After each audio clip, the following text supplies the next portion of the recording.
Can we chat about something that's been on my heart for a minute?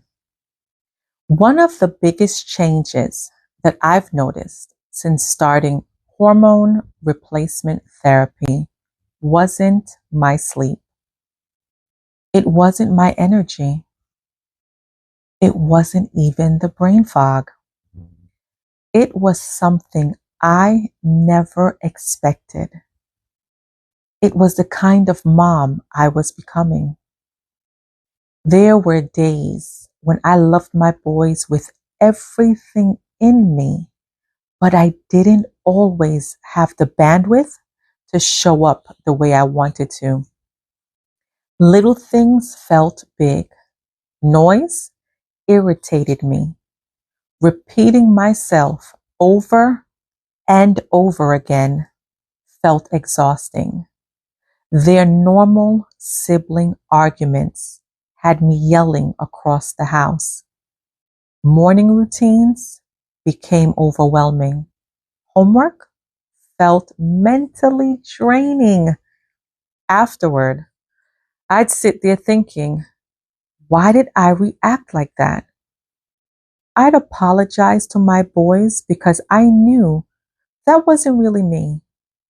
If you've looked at yourself after reacting to your children and wondered, where did my patience go? This conversation is for you.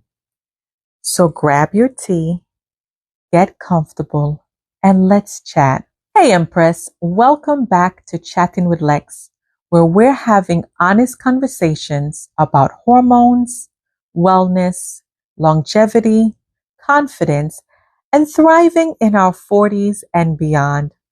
If you're new here, welcome. I'm Alexis, but you can call me Lex.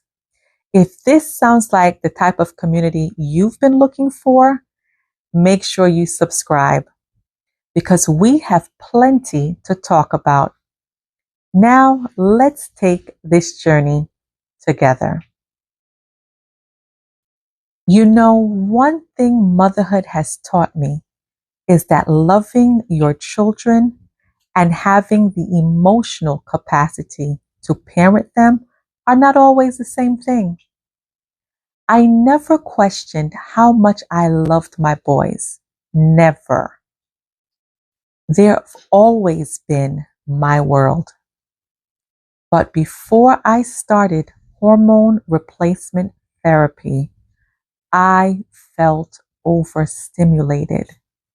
I was impatient, anxious, emotionally drained, short-tempered, overwhelmed, exhausted, irritable, and if I'm being completely honest, I carried a lot of guilt because after reacting, I'd find myself asking, why did I respond like that? That question stayed in my mind, not because I didn't love my children, but because deep down, I knew I wasn't who I wanted to be. When I imagined the kind of mother I wanted to become, I wanted my boys to feel safe. I wanted them to remember laughter inside our home. I wanted to be patient. I wanted to enjoy motherhood, not just survive it. For a while, I honestly thought, maybe I'm stressed. Maybe I was burned out. Maybe this is what motherhood looked like after 40. But something inside me kept telling me something wasn't right. I couldn't quite explain it at the time. I just knew my body felt different. Looking back now, I believe my intuition was trying to tell me something long before I had the answers. You see, when women enter perimenopause, our hormones don't simply decline overnight. they fluctuate. They go up and they go down. Those hormonal changes can affect much more than our menstrual cycle. Estrogen plays an important role in the brain. It supports neurotransmitters like serotonin and dopamine, which influence mood, emotional regulation, and overall well-being. Progesterone has calming effects for many women and can support better sleep. Testosterone, although present in much smaller amounts than in men, also plays a role in energy, motivation, focus, and overall vitality.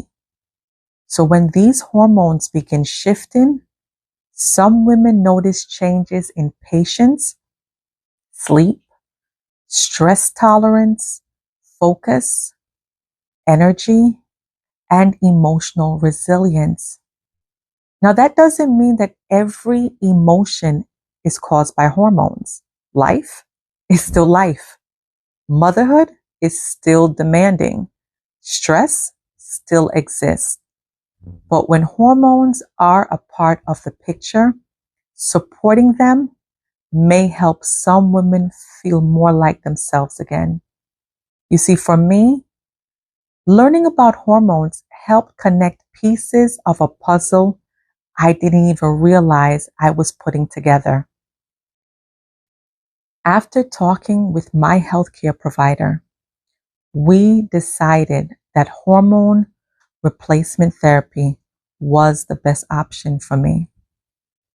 Today, I'm using a low-dose estradiol patch, progesterone before bed, and a low-dose testosterone gel as part of my treatment plan.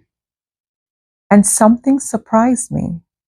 The very first thing that was changed was my sleep.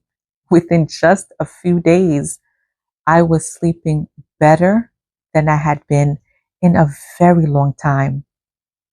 Then, little by little, other changes started too.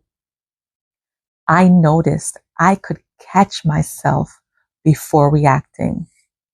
That pause between what happened and how I responded started getting a little bigger. Sometimes that's all you need.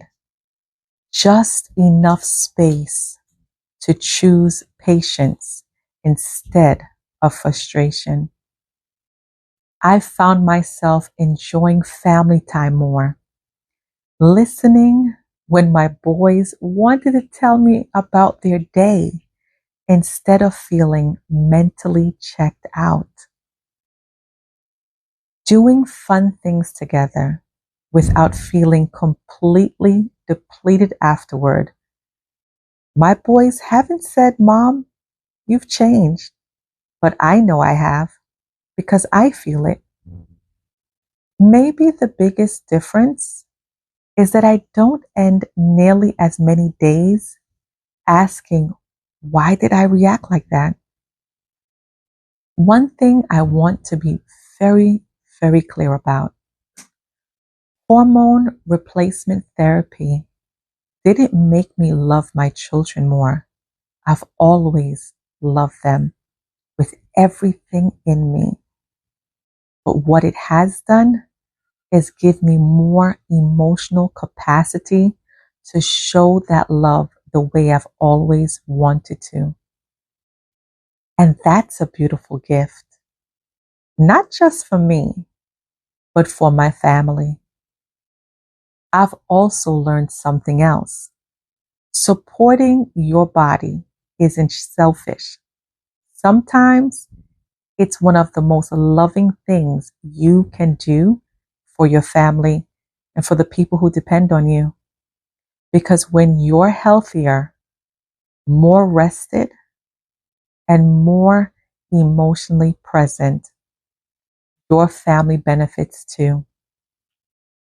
If you're watching this and you found yourself feeling more overwhelmed, more emotionally drained than you've used to, please know this: you're not alone. Listen to your body. Pay attention when something feels different. Have an honest conversation with your healthcare provider about your symptoms and treatment options that may be appropriate for you. You deserve answers. If just one mom watches this conversation today, my hope is that she walks away feeling encouraged to advocate for her health. Because taking care of yourself isn't just about you. It can positively impact the people you love most. I'd love to hear from you in the comments. Have you noticed changes in your patience, your energy, or your emotional capacity during perimenopause? Your story may encourage another woman who thinks she's walking this journey alone.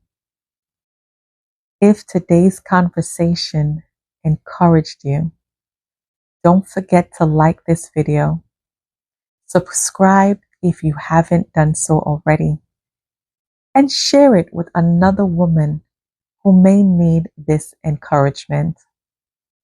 Until next time, Empress, let's take this journey together.